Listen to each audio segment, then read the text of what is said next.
Notepad. This application is used to write plain text such as notes. We cannot use colorful fonts and images in Notepad. Let's learn how to start Notepad. On the taskbar, click the search icon.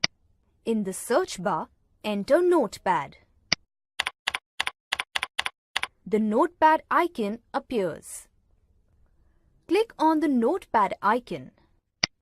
The untitled Notepad window appears. You can also start Notepad using the Start menu. Click on the Start button. Then, click on All Apps. Next, scroll down and click on Windows Accessories folder.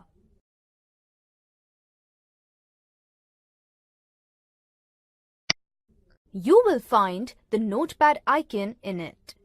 Click the icon. The untitled Notepad window appears.